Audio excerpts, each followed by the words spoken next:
The Social Dilemma is a 2020 docudrama on Netflix directed by Jeff Orwellski. The film explores how social media is impacting us individually and as a collective. But does this film truly represent the close to dystopian world we're living in now, or does it actually expose boomers afraid of change?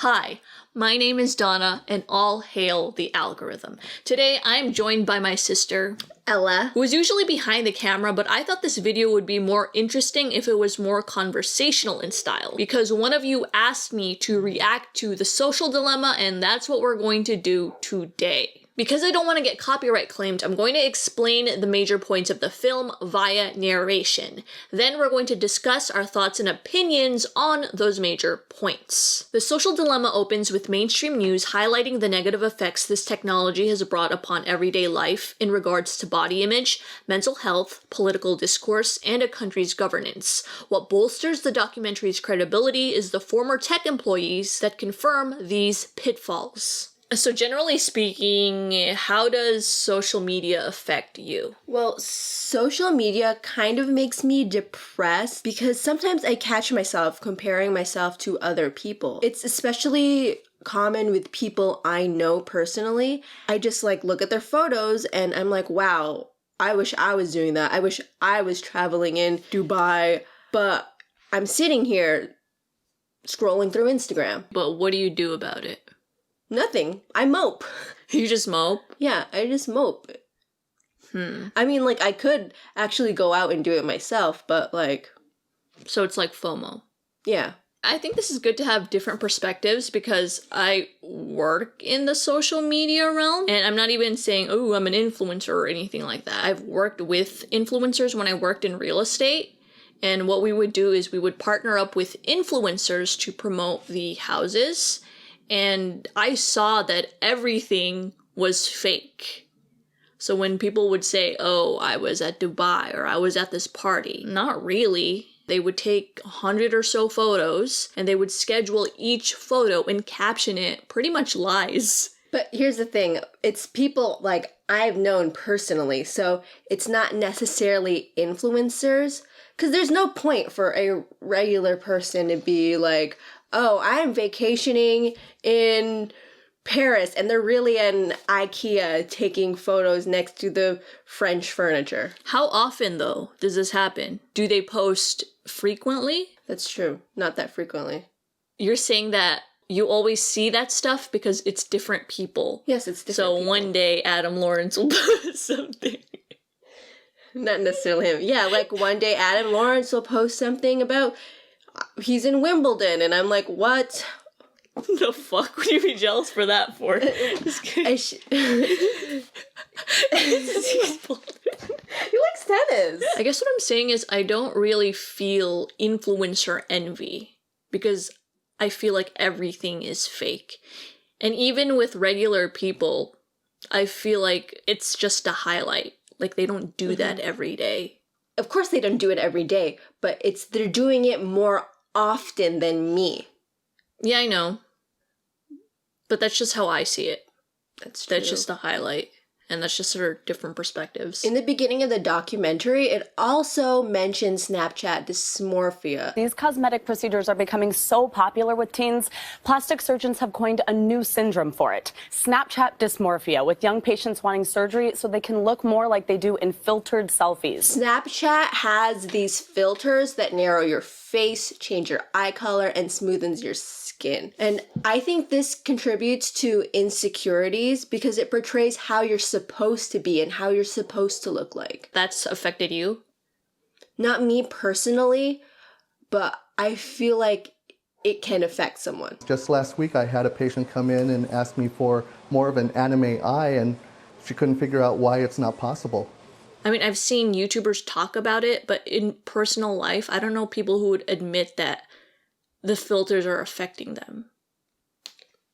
Because it's kind of dumb. No. Seriously, it's kind of dumb to be like, oh, wow, this filter makes me insecure. But, I mean, it's a small thing that can contribute to a big insecurity. If you're insecure about the width of your face, there's a filter for that. Snapchat narrows your face. Oh, because it's this is what you're actually supposed to look like. And then when it goes back, it's like, oh, I'm not like that at all.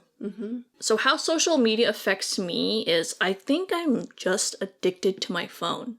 I constantly look at Twitter or my YouTube views for the possibility of something new happening. It's so dumb because even if I do see an interesting tweet, it's not worth taking the time off of what I'm currently doing. I have no idea if it's just age or social media also, but my focus power these days seems a lot lower.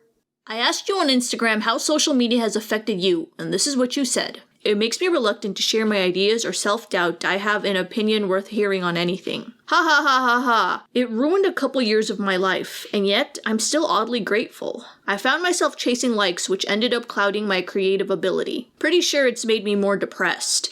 I am way too self-aware of what I have, don't have, what I've done, not done. Terrifying. I became such a Chad within my community, I got 10 girlfriends and 5 fiancés. I'm worried about people. I really are. This is a really new thing. The more I'm thinking about it, the more looking at your phone constantly is really only 10 years old. A social media platform's overall goal is monetary growth. Therefore, these tech giants go by 3 rules: engagement, growth, and advertising. So engagement is how much attention an individual is giving to the platform. Growth is how many users the site can attract. When both these conditions are prime, it becomes the perfect environment for advertising and making money. So I really like this graphic here because it exemplifies how much people are on autopilot and how people are a slave to their impulses. So it's like people have biological impulses every day and their function is for survival. You have hunger, sexual desire, fear so that you protect yourself, and a lot more. What's genius is these marketers on the internet will position their ads so that it fulfills your impulse. Oh, you have a history of looking at food videos at this time. Time for an ad. So if you are on autopilot, like most people are, you will attempt to fulfill your impulse, and the most convenient way to do that is that ad. But hasn't this already been happening?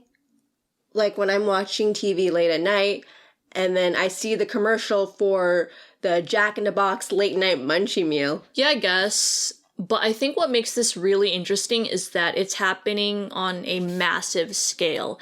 And not only is it happening on a massive scale, but it's catered to every single individual. So the things you click on Google, the people you interact with, all of that is taken into account of what they advertise to you. Mm-hmm.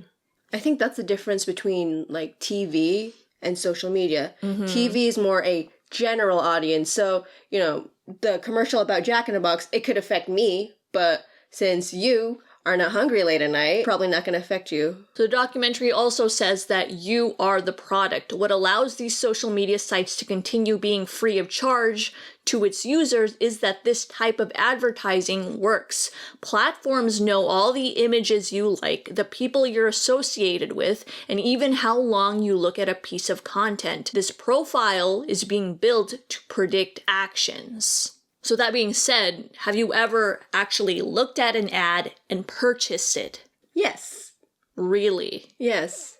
A lot. Oh my god, okay. A lot. I have clicked on a lot of Facebook ads. I think Facebook has a lot of my data and a lot of my activity because they are really on point with what I like and what I don't like. Mm-hmm. Like this one time I was searching on Google for this dress and, you know, I couldn't find it. So I locked my phone, put it in my purse, and I went back to work. And about like 45 minutes, I looked at my phone and I decided to scroll through Facebook. And there it was.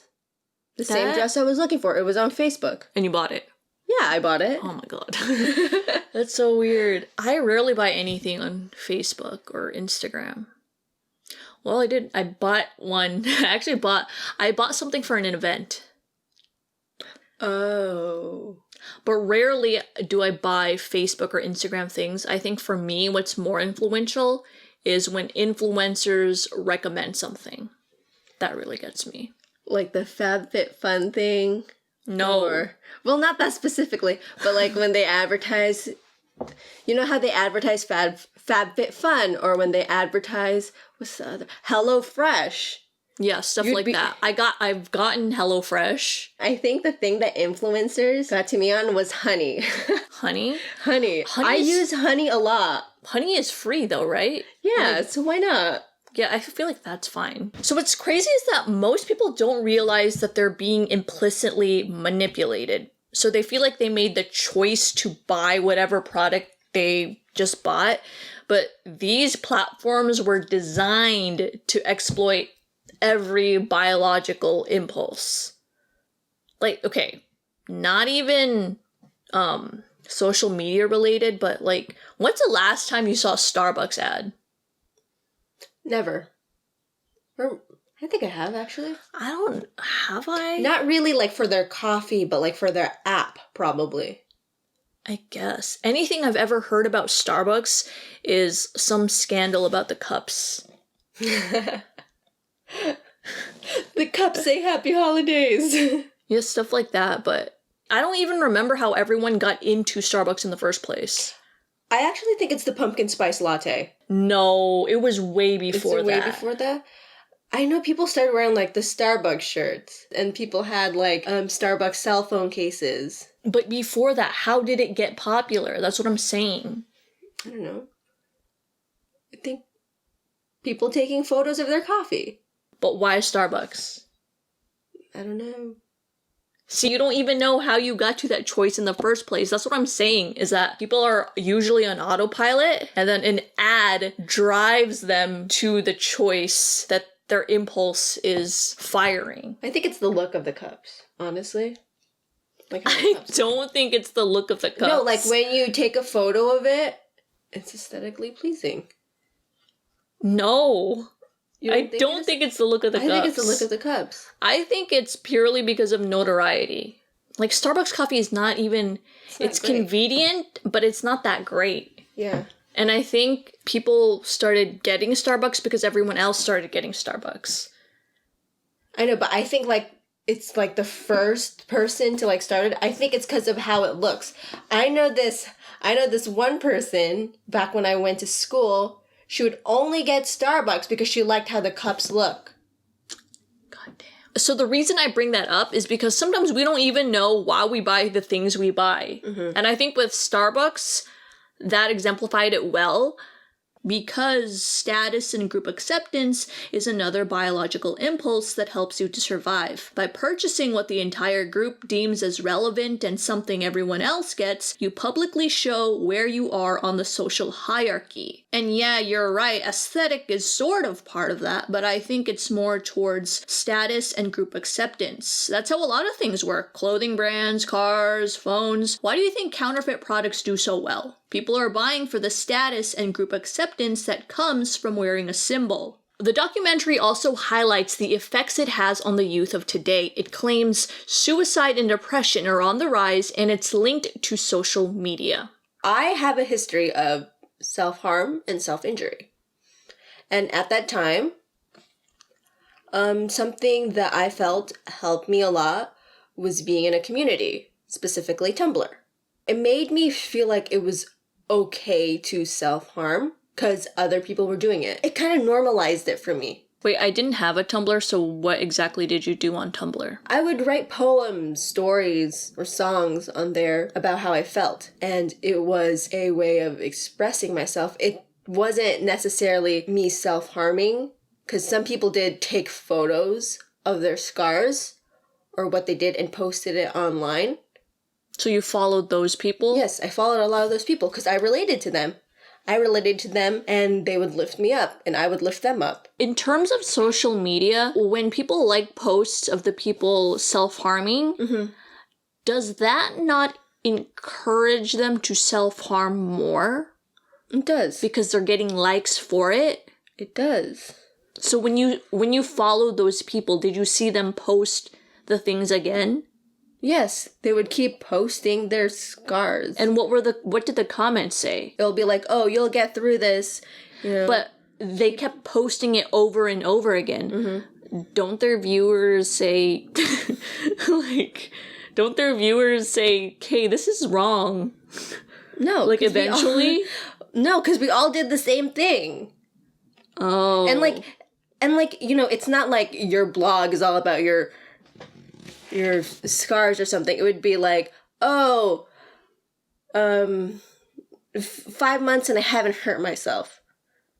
And then in like 2 months later, then they would do it again. Okay, so from an outside perspective, it feels like that community kind of romanticized depression. Yeah. Like they made it into this weird, sad aesthetic almost. It's more like that. Not necessarily self-injury, but just the sadness. Like it's a weird aesthetic that Yeah. it encourages you to go down that path, doesn't it? Yes. Instead of getting better. Yes, because they make it their identity. Like that's who they are. So do you know if there's like a new thing like that on Instagram or something or Snapchat? Is there like a new community where that takes place? I'm not sure if there's a new community, but I know in Tumblr I went on recently and then I tried blogging, but I had to make a new account because actually my old account was blocked. When I pressed view, they censored my old blog. Oh, so Tumblr is actually doing something about it. They know they're facilitating this type of community and they're actually trying to prevent it. I wonder if it's up to the platform to do that. How responsible is the platform for regulating these types of things? Because it seems like they know, in a sense, what they're doing in terms of mental health, body image, stuff like that. So how responsible is a platform for this? Yeah. But I like how they did that. Because if you're self-harming for like views or if you're self-harming for likes, no one will see it anyways. It's like, feel free to keep posting your poems or doing that, but you're not going to get as many views. So if you're doing it just for views or likes, you're not going to get that. That's strange. If that were on YouTube, that same policy, that would get major backlash, I think. Why? I don't know, because I think it's just different on YouTube. I think the creator's mindset would be like, oh, you're blocking my freedom of expression, and I don't know. I just don't think it would go well on YouTube. Yeah, there's a lot of talks about regulation when it comes to protection for kids, even political things. And the documentary also goes into how fake news spreads 6 times faster than real news. So it's crazy. Social media stuff is getting really big. And what was once something that was wild, wild west and something that was free market is being regulated.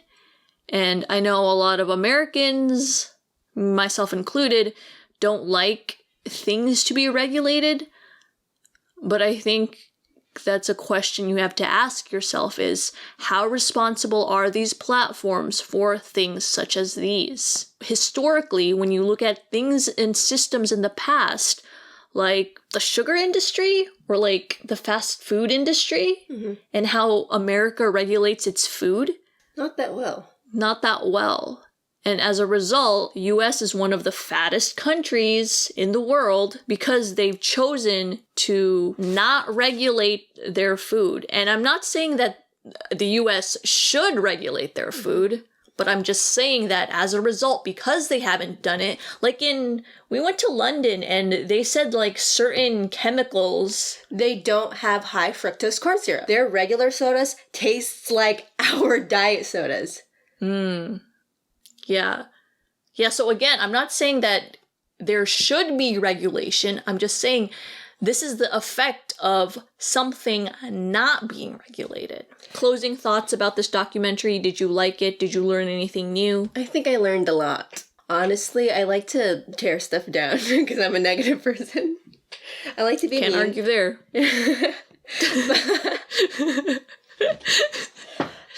I think I'm a really negative person, but I think this documentary has made me more social media conscious about how long I spend on Instagram or TikTok. So are you actually going to try to stop? Probably not. No,